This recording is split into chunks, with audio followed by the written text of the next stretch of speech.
My name's William Jenkins, a 26-year-old with decent looks and a stable job. Sunday mornings are for indulging in a second cup of coffee while perusing the Sunday paper. Today, however, my tranquility was disrupted by a striking image in the paper. It was a large 2-column photo that seemed to captivate my attention entirely. As I gazed at the picture, my mind drifted into a sea of contemplation.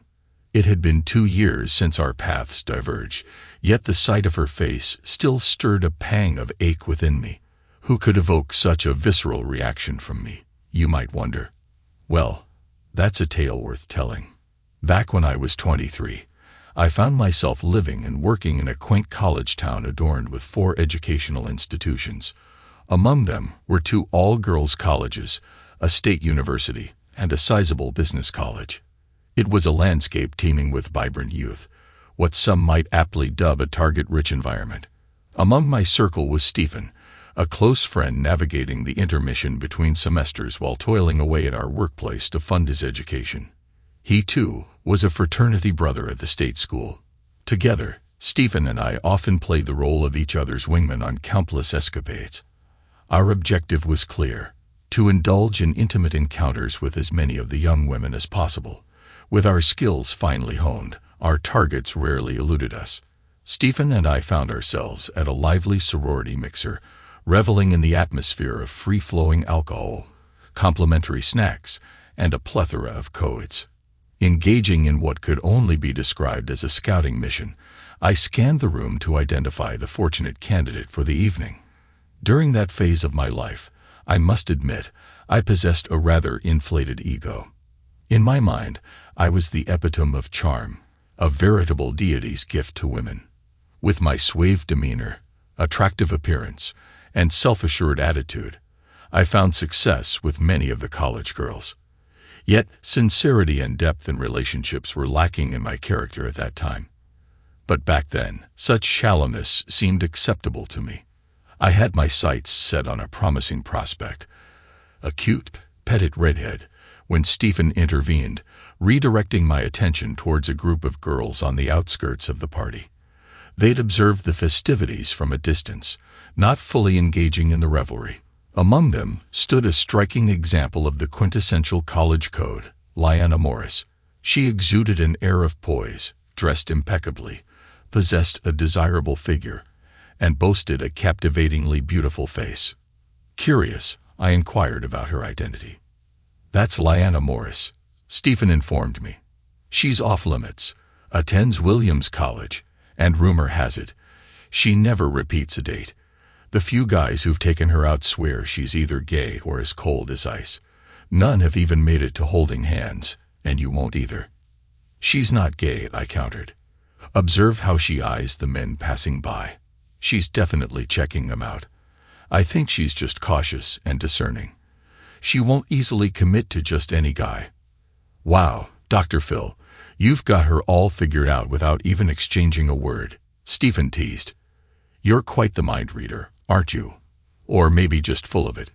Know any of the other girls in her group?" "The blonde is Monica Robinson.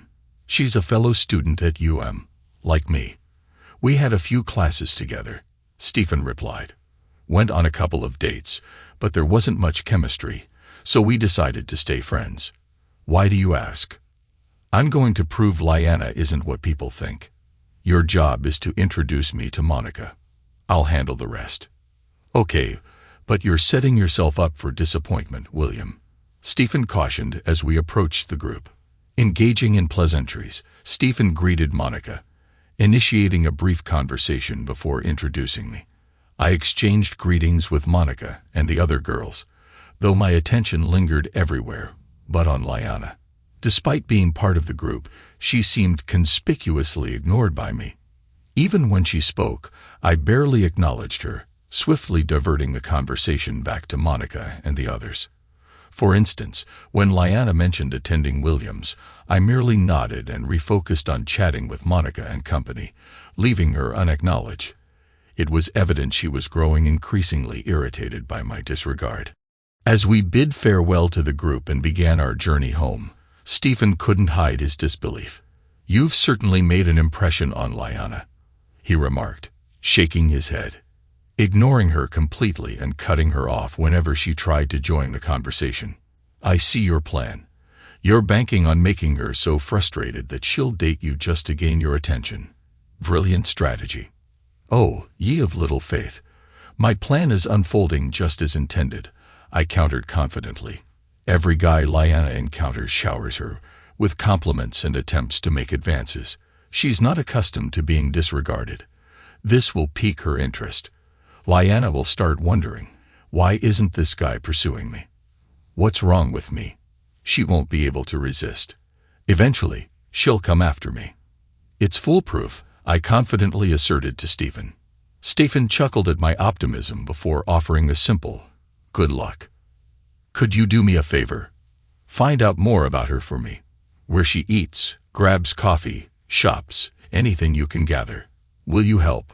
I requested. Of course, buddy. I'll gather intel from some of the sorority sisters and have it for you in a couple of days, Stephen replied. Grateful for his assistance, I headed home. 2 days later, Stephen provided me with a comprehensive report on Lyanna's whereabouts and habits, allowing me to set my plan in motion. Starting the following evening, and every available moment thereafter, I strategically positioned myself wherever she happened to be. If Lyanna was at the coffee shop, I'd casually enter, order, and leave. If she was at the sandwich shop, I'd grab a bite. I even made an effort to be around when she was out shopping. This groundwork persisted for 3 weeks, not every time or every day, but frequently enough for her to take notice. That was the plan. The first meaningful interaction occurred at the coffee shop. As we both queued up at the counter to place our orders, I turned and gave her a subtle nod, pretending to glance past her at something else. She returned the gesture with a smile. I glanced at her once more and initiated the conversation. Hi, I believe we've crossed paths before, but I'm drawing a blank on your name. I'm William Jenkins. I'm Lyanna Morris. We met at the Delta Zeta mixer last month, she replied. Yes, I recall now. You were with Monica Robinson. Sorry, I'm not the best with names, I admitted. After grabbing our coffee, Lyanna extended an invitation to join her, to which I hesitated momentarily for effect before accepting and joining her at a patio table. Lyanna offered me a small smile before questioning. What's going on, William? What do you mean? I feigned innocence. Come on, William. You've practically been shadowing me for the past 3 weeks. Everywhere I go, there you are. Same coffee shop, same diners, even the mall. Don't try to deny it. It's far too frequent to be mere coincidence. You're following me. Why? She pressed. I met her gaze and then confessed, explaining that it was my strategy to capture her attention. Why? She inquired once more. How much should I divulge? At this juncture, honesty seemed like the best policy. Well, perhaps not the complete truth. Lyanna, I genuinely want to get to know you, take you out, and spend time together. I've noticed how every guy who meets you practically trips over themselves trying to win your attention. They shower you with compliments about your looks, your style, anything to flatter you. They're all aiming for more than just one date, but I don't want to blend into that crowd. So I devised this plan to pique your interest in me, I explained earnestly. Lyanna seemed taken aback. William, that's probably the most unconventional approach I've ever heard, she replied. Yeah, it's a bit out there, huh? Well, I won't bother you anymore. I apologize if I've come off as creepy. I promise I'm not some kind of psycho, I reassured her. No, I'm not angry. In fact, I'm flattered. No one has ever gone to such lengths just to get to know me. Usually, they ask me out, and if I'm interested, I agree. But they're all the same. They see me as pretty and nothing more. Guys rarely bother to delve into my thoughts, goals, or opinions. But you're different, she admitted, handing me a card with her address. Pick me up at 7 o'clock for dinner. Yes, my lady, I replied with a grin, feeling a sense of accomplishment. Mission accomplished. As I drove to pick up Lyanna later that evening, I had a serious chat with myself. Okay, I thought, you've made it through the door. Don't blow it by being like all the other guys she's dated and dismissed. Stay focused, no matter how stunning she looks. Engage with her, pay attention, and make her believe you genuinely care about her beliefs, philosophies, and aspirations. To keep her, you have to stand out from the crowd. I pulled up to the apartment building, and to my surprise, Lyanna swiftly made her way to the truck and hopped in before I could even step out to open her door. We headed to a cozy Italian mom-and-pop restaurant I had discovered, a place far from the usual college hangouts, offering a more intimate ambience.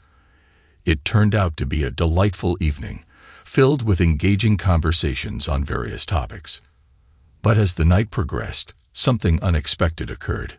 According to the plan, I was supposed to feign interest in her interests, but as our time together drew to a close, I realized that my feelings were genuine. This girl, Lyanna, was extraordinary, at least in my eyes.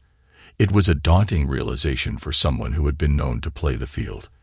I found myself wanting more from her, not just as another conquest, but because I genuinely liked her.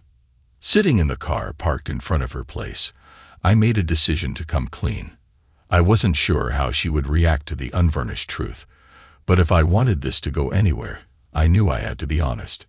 Lyanna, there's something I need to tell you, I began, steeling myself for her response. What I said earlier today about not wanting to be just another guy, that was true.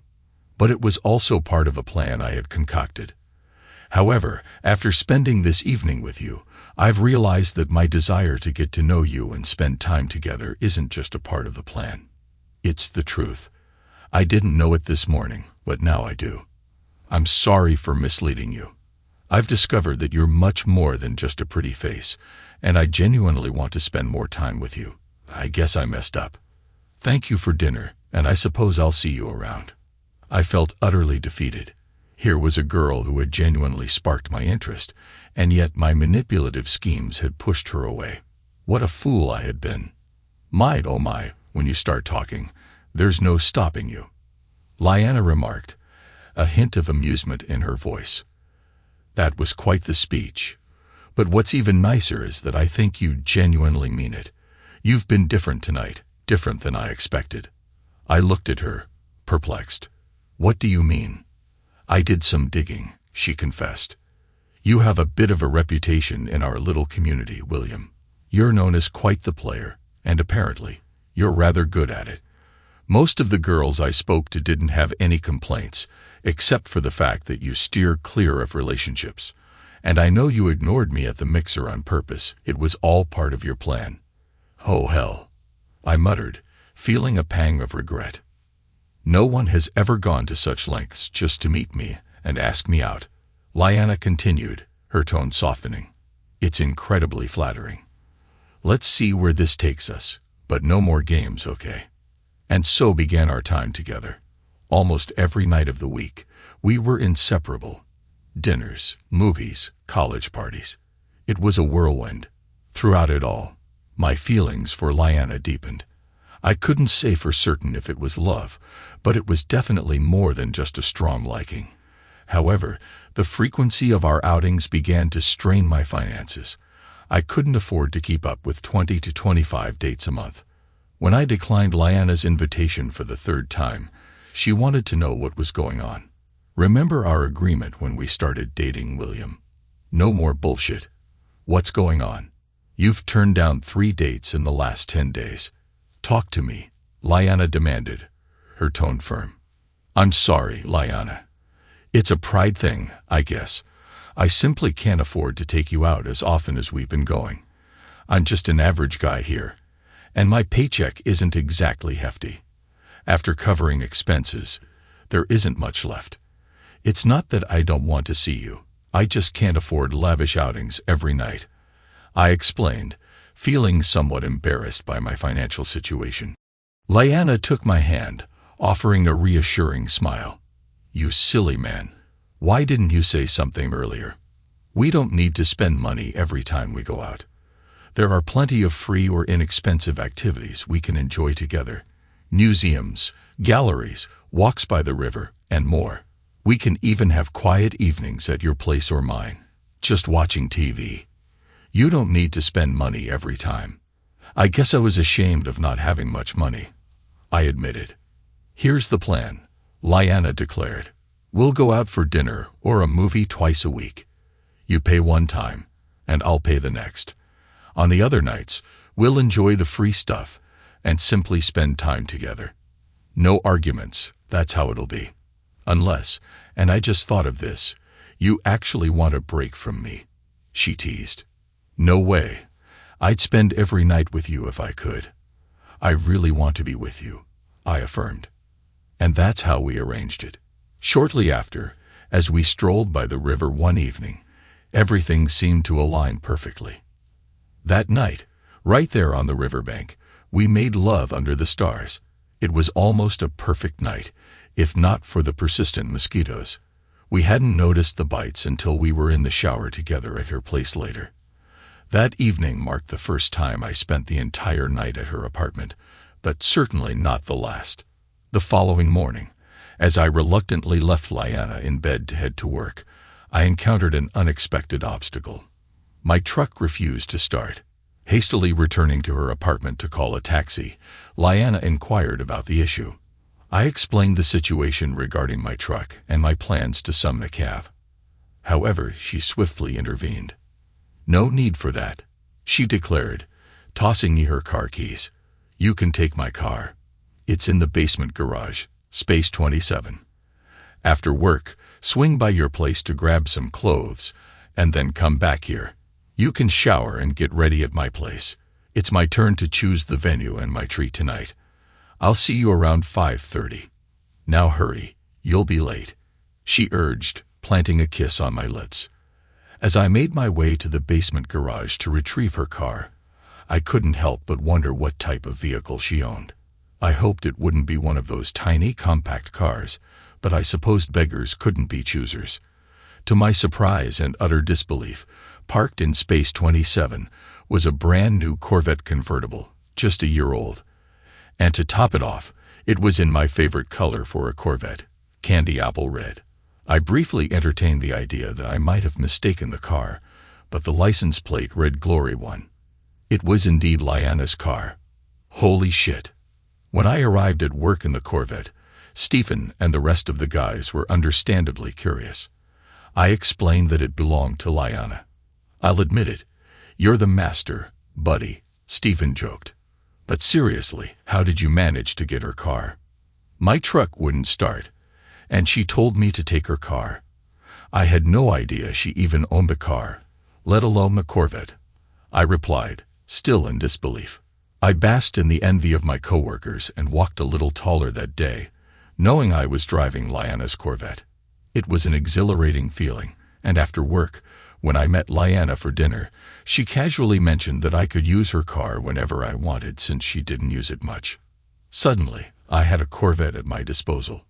It was a significant upgrade from the dive I had been living in, so I basically moved into Lyanna's luxurious apartment. We agreed to split the costs of our dates, but it seemed that whenever we dined at fancy and expensive restaurants, it was always Lyanna's turn to foot the bill. I couldn't figure out how she managed to arrange that. On top of that, she started buying me gifts. I tried to protest, telling her it wasn't necessary, but she insisted that she enjoyed buying things for me. Lyanna went as far as purchasing 4 or 5 suits for me to wear to the high-class party she was invited to. Each suit cost around $500, a considerable sum. They were undoubtedly stylish garments. During a Sunday afternoon picnic, I finally mustered up the courage to express my discomfort about accepting all the gifts and letting her cover the expenses of our extravagant outings. "Don't you want me to be happy, William?" she countered. "Of course I want you to be happy, Lyanna," I assured her. "It makes me happy to give you things. I enjoy going to those fancy places, especially with you," she admitted. "Lyanna, how can you afford all of this?" I asked, genuinely curious. "I'm attending school on a full scholarship, and I have a modest trust fund to cover expenses," she explained. "It's not much, but combined with the scholarship, it's enough to allow me to enjoy myself. Please, William, don't feel uncomfortable. Let me be happy." Her sincerity was evident, and I couldn't help but relent. If I had been a man of principles, I would have declined Liana's gifts, refused to use her car, and found my own place to live instead of enjoying her plush apartment. But two things held me back from acting on those principles. Firstly, I wanted Liana to be happy, and if her happiness involved showering me with gifts, I was willing to accept them. Secondly, I found myself enjoying the pampering. I was thoroughly enjoying my time with Liana. Not only did I get to drive a Corvette, receive lavish gifts, and dine at fancy establishments, but I was doing it all with her. My feelings were evolving from mere liking to something closer to love. She seemed to possess all the qualities I could ever want in a partner. As I contemplated the source of Liana's wealth, her car, the gifts, and the money spent on our dates, I decided to do a little online research to uncover more information. To my surprise, I discovered that Liana wasn't just well off. She was immensely wealthy, with a family fortune stemming from her father and uncle's ownership of the largest stock and pet feed company in the country. According to my findings, the company was worth over $50 million, and Liana was the sole heir to this substantial fortune. My girlfriend was in Harris. Learning about her wealth didn't change my feelings for her. I was already falling in love with her before I knew about the money. If it didn't bother her, it certainly didn't bother me. We continued living together, enjoying each other's company, and indulging in life's luxuries for 8 months. Then, one Saturday morning, my world came crashing down. Having just finished my shower and convinced Liana to get out of bed, we were preparing for a picnic with our friends later in the day, conscious that time was of the essence after staying out late the night before. As I slid into my jeans, the doorbell rang, interrupting our morning routine. The man at the door inquired, "Is Liana at home?" "Yeah, she's in the shower. Can I help you?" I responded. "You must be William," he remarked. "Could you tell her I'm here, please?" "Sure. Who are you?" I asked. "I'm Tristan Brooks, her fiancé," he replied. I invited him inside and offered to inform Liana of his presence. Despite trying to conceal it, I was taken aback. Her fiancé. What on earth? Entering the bathroom, I found Liana just stepping out of the shower. She greeted me with a kiss and suggested we skip the picnic and return to bed. "Liana, there's a guy named Tristan Brooks in the living room.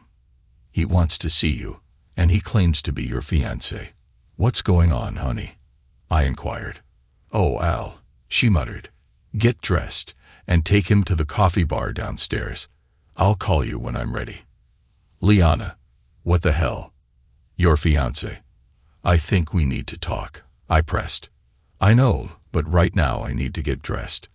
I will explain everything to you later," she assured me. Returning to the living room, I relayed Liana's message to Tristan and escorted him to the coffee shop on the main floor. My mind was reeling, unsure of how to react. He looked at me with a sense of understanding. "I know all about you, William, so don't start freaking out," Tristan began. "Liana's dad and I have been aware of her little romance for some time. We thought it was time to put an end to it. Liana and I will get married, but she keeps delaying it. She's been involved with 3 guys, including you, in the last 2 years. If it's any consolation, you've lasted twice as long as anyone else. Why do you put up with that? I mean, she's your fiancé. Don't you care that she lives with other men?" I questioned. "Well, you're the only one she's ever been intimate with or moved in with. She must care a lot about you. That's why we decided to put a stop to your affair," he explained. "Look, William, you seem like a pretty decent guy, so I'll give you a heads up. You can parlay this breakup into a large sum of money. I am authorized to offer you $5,000 to just walk away," Tristan proposed. I couldn't believe it. They were offering me a substantial sum of money to break up with Liana. I stared at the floor for a moment, my mind spinning with uncertainty. What should I do? Before I met Liana, given my past as a player, I would have likely taken the money and run. But the problem was, I was falling in love with her. I'd rather have her, money or no money. My cell phone rang, and it was Liana asking me to send Tristan up to her place. She assured me she'd talk to me afterward, noticing my hesitation and promising it would only take 20 to 30 minutes. Reluctantly, I sent Tristan up to her and waited anxiously, wondering if my life was about to be turned upside down. It was 27 minutes later when Tristan emerged from the elevator and approached me. "I'm leaving, William. Please consider taking the money. You deserve it for what you're going through. Liana wants you to come up now. Good luck, William," he said before departing. I entered the elevator, feeling a mix of emotions. Liana was waiting with the door open when I arrived. She greeted me with a sad smile and a hug, leaving me uncertain about what to do or say. We settled onto the couch, and Liana began to speak. "William, I'm truly sorry. I never meant to mislead you or hurt you. Please believe that," she started. "So, I'm history, is that it, Liana?" I asked, feeling a surge of anger and fear.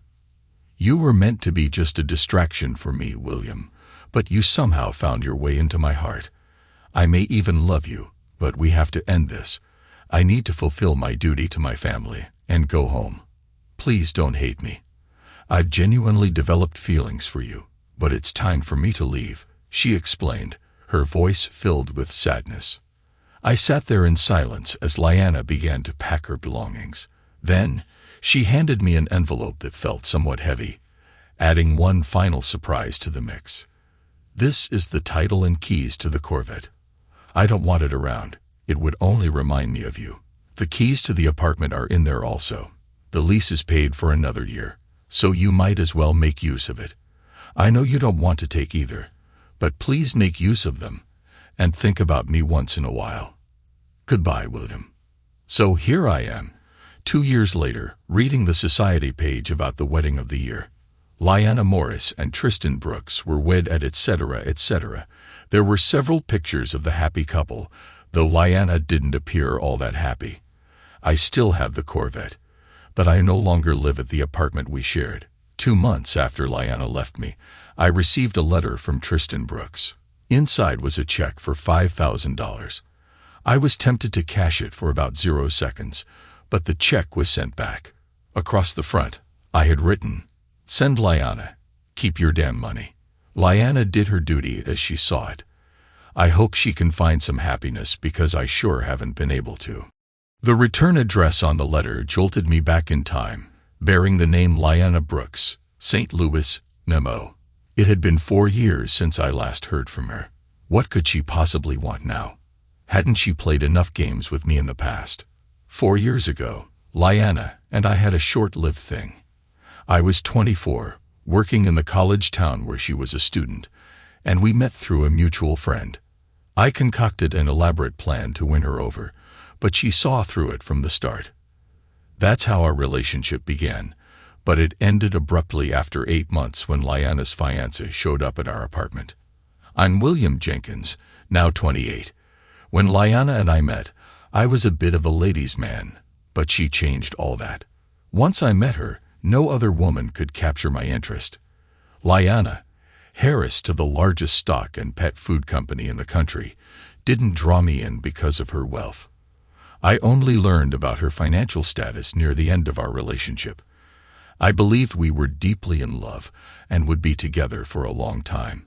However, that illusion shattered when her fiancé, Tristan Brooks, appeared at our doorstep. He revealed that Liana had a history of such affairs, and our relationship came to a screeching halt. After Liana left me, she expressed that she cared for me, maybe even loved me, but she had obligations to fulfill with this Brooks guy. Looking back, it seems like I was just a temporary distraction for her, a boy toy to pass the time. Her fiancé confirmed that I was just one of several guys she had been involved with. Despite the hurt, she left me with parting gifts. Expensive suits, a luxury apartment lease, a Corvette, and more, but none of those compared to having Liana herself. 2 years later, seeing the story and pictures of her wedding in the society pages still stung. I hadn't completely moved on from her by then. Her departure left me withdrawn. I went through the motions of eating, sleeping, and working without much joy. The days blurred together, and I rarely went out except for the occasional visit to a coffee bar. Around 3 months after Lyanna left, I unexpectedly crossed paths with Monica Robinson, a familiar face from the past. Stephen, my coworker, had introduced us before, and Monica was aware of my history with Lyanna. I hadn't intended to engage with Monica beyond a nod, feeling guilty for using her as a means to get closer to Lyanna. "Hey William, how are you?" Monica's unexpected greeting caught me off guard. "I haven't seen you around lately. Don't you like us anymore?" "Hello Monica. I guess I don't frequent the same places as before," I replied. "Just because Lyanna is gone doesn't mean you can't join us at the parties anymore. Stephen and I, along with others, miss having you around," Monica insisted. "To be honest, I haven't felt up to it. I'm still reeling from Lyanna's departure, and I feel remorseful about how I used you, Monica," I confessed, feeling a weight lift off my chest even as I spoke. Monica flashed a reassuring smile. "Don't fret about it. I understood why you wanted Stephen to introduce us. Your gaze kept drifting toward Lyanna, so I figured out who you were interested in." She chuckled at my surprised expression. "Come on, you can buy the coffee and fill me in on what happened." After grabbing our coffee, Monica linked her arm with mine and guided me to a secluded booth. Over the next hour, we delved into the intricacies of my relationship with Lyanna. Somewhere amidst our conversation, I felt a glimmer of hope stirring within me. Perhaps there was life beyond Lyanna after all. As Monica prepared to depart for her dorm, she offered some parting words of wisdom. "I believe Lyanna made a mistake in leaving you, William. It's time for you to reclaim your life and move forward. Give me a call sometime." With that, she bid me farewell and left, leaving me with a newfound sense of optimism. She was right. I had been wallowing in self-pity like a child who lost his favorite toy. It was time to mature, pull myself together, and move forward with my life. A few days later, I called Monica, and we decided to grab pizza and beer. It turned out to be a thoroughly enjoyable evening. As we spent more time together, our relationship transitioned from mere friendship to something deeper, though I couldn't quite pinpoint when it happened.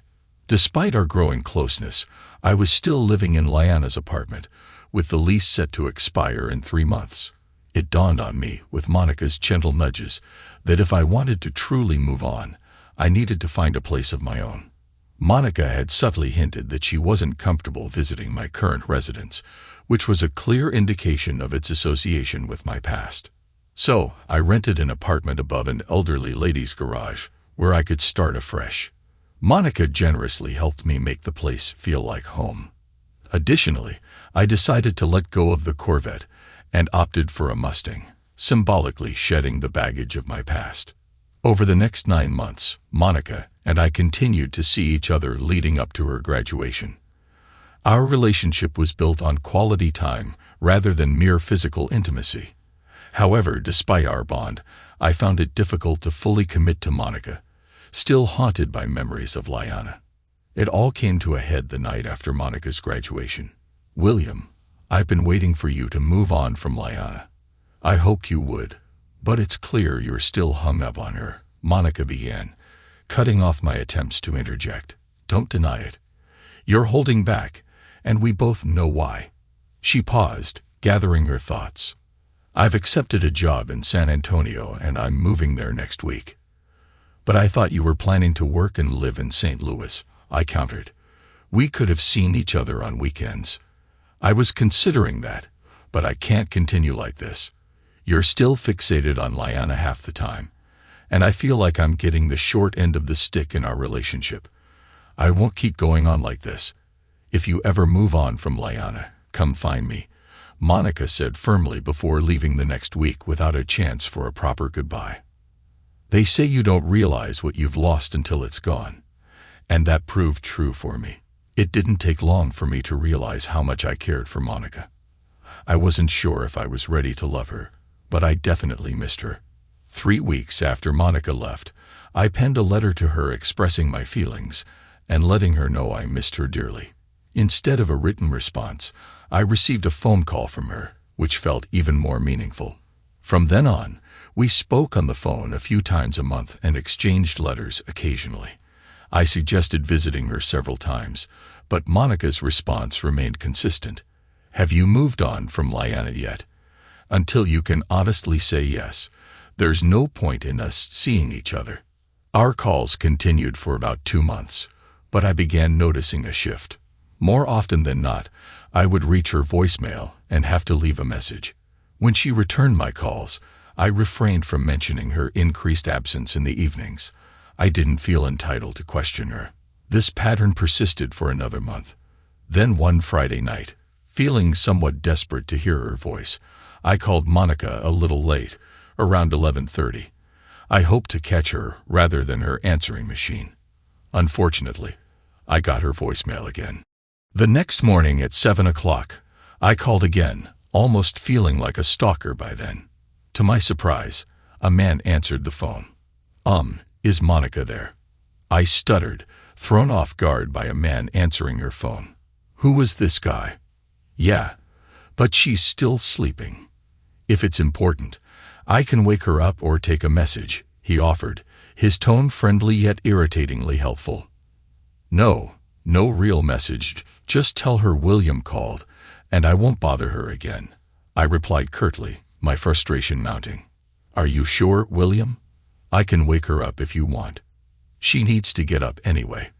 We have to shower and get dressed, because I have a plane to catch, he persisted, sounding genuinely considerate. No, it's not necessary. I doubt it would make a difference anyway. Thanks and goodbye. I snapped before hanging up. Smooth move, idiot. You should have just asked him to pass along the message. I foolishly expected Monica to call me back right away after my little outburst, but 2 weeks passed with no word from her. I had to face the truth. We were done. Just great. Absolutely great. First, Lyanna leaves me high and dry, and now I've lost Monica too. I know it's my own fault with Monica, but that doesn't make it hurt any less. 3 weeks to the day after my last message to Monica, she called. It was 10 o'clock on a Saturday morning, and I was still in bed nursing a hangover from the previous night's attempt to relive my college drinking days. My head was pounding when I answered the phone. What? I barked into the receiver. Well, aren't we a ray of sunshine this morning? Monica chuckled. Are you okay, William? Monica, is that you? Why are you calling me? I asked, still groggy. You don't have to bite my head off, you know. I haven't heard from you in over 2 weeks, and I wanted to make sure everything was okay, she explained. Oh hell, I'm sorry. I guess I'm hungover.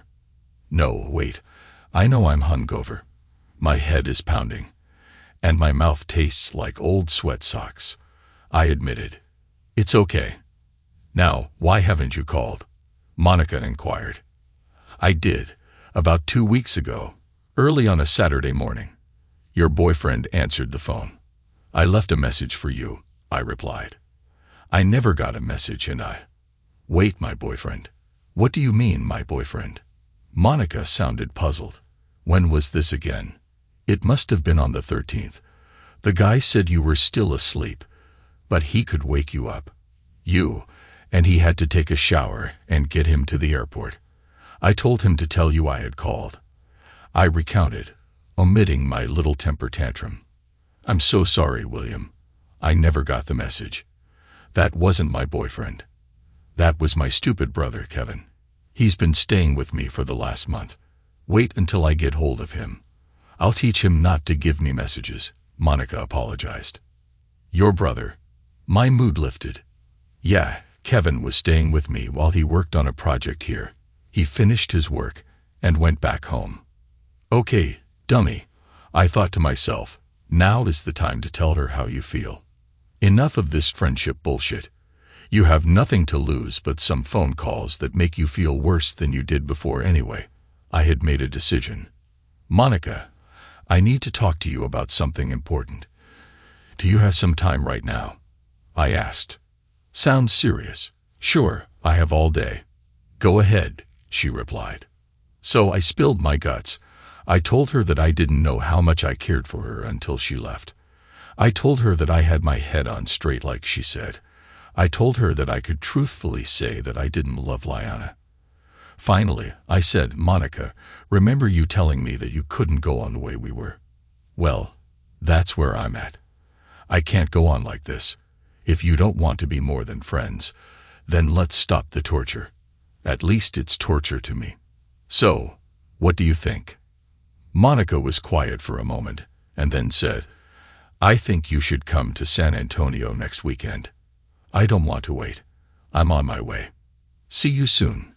I called my boss and arranged for some time off. I made the 2-hour drive to St. Louis and jumped a plane for San Antonio. Monica met me at the airport. How did you know what flight I was on? I was surprised to see her at the airport. A little research online. There are several flights from St. Louis, but this was the first one. I was going to meet each plane until you showed up, Monica informed me. The next month was wonderful. I spent weekends at Monica's place, or she at mine. I found that I had moved on and was ready to commit fully to Monica. My company had a division in a suburb of San Antonio, and I was able to transfer there. I moved in with Monica, and life was good. There was some adjustment, but the transition went smoothly. Monica and I were married, and started our new life together. We had only been married a short time when I saw pictures of Liana's wedding. That was the only hint of a problem in our marriage, and that was mostly in my mind. I didn't know if I should mention the story to Monica or keep quiet about it. If I said something, would she think I still had feelings for Liana? And if I said nothing, would she think I was trying to hide feelings for Liana? I put down the Sunday paper and looked at Monica, who was making breakfast. Maybe I should diffuse the situation and not let it develop into a problem. Hey babe, here's a story about Liana's wedding. I guess Tristan Brooks finally got her to tie the knot. About time he reined her in. Monica looked at me with a little smile and said, I know. I opened the paper to that story and left it for you. She almost laughed at the surprised look on my face. I wanted to see how you handled it. You passed with flying colors, by the way. Liana and our relationship were never mentioned again. That is until I received that letter 4 years after she dumped me. As I said before, what does the woman want? I opened the letter to see why she was writing to me, especially after all this time. The letter was in Liana's handwriting and read, Dear William, it's been a while, and I understand if you're wondering why I'm reaching out after all this time. The truth is, I couldn't resist the urge any longer. Despite resisting the temptation for years, I finally had to reach out to you. When I left you, it was because I felt I had no choice. My father issued an ultimatum through Tristan. If I didn't return home, he would cut off financial support. I was too attached to my lifestyle to give up the money. Although I postponed the marriage for 2 years, I eventually decided to go through with it. Marriage hasn't changed anything. I still live life on my terms. I just have to be more cautious and discreet. Tristan is my husband in name only, but he's content with the arrangement. Being married to me ensures him a life of leisure, and he has his own discreet affairs. But my dilemma is that I've never stopped thinking about you, William. I told you when I left that I cared deeply for you, and that hasn't changed. If anything, time has only deepened my regret over my decision that day. I should have convinced you to move to St. Louis with me. We could have continued seeing each other discreetly. I'll be in San Antonio next month for a week, and thought it might be nice to catch up over lunch or dinner, maybe even take a ride in the Corvette together. What do you think? Please let me know your decision before the 21st of next month. If we're going to meet, I'll need to adjust my schedule accordingly. Looking forward to hearing from you soon. Love, Liana. I was taken aback, seething with anger. After all this time, she had the audacity to reach out to me again. It confirmed what I suspected 4 years ago. She was a deceitful person who got caught by her father. There was no way I was going to entertain her request. The real question was whether I should inform Monica about it. That evening, Monica arrived home about an hour later than usual. We sat on our deck after dinner, and I handed Liana's letter to her without a word. What's this? Monica asked, puzzled. Check the return address and then read the letter, I replied. As Monica glanced at the return address and started reading, her expression shifted from confusion to anger. Her face turned red with fury, signaling that she was about to unleash her wrath. She finished reading and shot me a piercing look. She was livid. Just a moment, I interjected firmly before she could explode. Now, read this letter. The letter read, Dear Liana, it was truly delightful to receive your message after all these years. Regrettably, I sold the Corvette about 6 months following your departure. Nonetheless, it would be wonderful to reconnect in person. My wife, Monica, and I would be thrilled to join you for dinner and some drinks. Once you're in town, simply give us a ring and we'll coordinate our meeting. Our contact number is provided below. We appreciate you reaching out and eagerly anticipate catching up soon. Farewell for now. Your friends, William and Monica. As Monica finished reading my letter, her face remained flushed, but this time from uncontrollable laughter. Eventually, her laughter subsided, and she leaned in to kiss me. That's a clever way to tell her off. Quite cunning, my love. I'm proud of you, but you did make a tiny mistake, she teased. What might that be? I asked, thinking my approach was flawless. I was late getting home because I had a doctor's appointment tonight, she revealed, waiting for my reaction.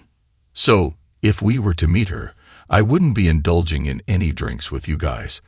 Not that we're planning to meet her, but why no drinking for you? I inquired. Pregnant women should avoid alcohol. It's not good for the baby, she explained. The rest of the evening was filled with cuddles, discussions about converting a bedroom into a nursery, and brainstorming baby names. Strangely, we never received that anticipated phone call from Liana.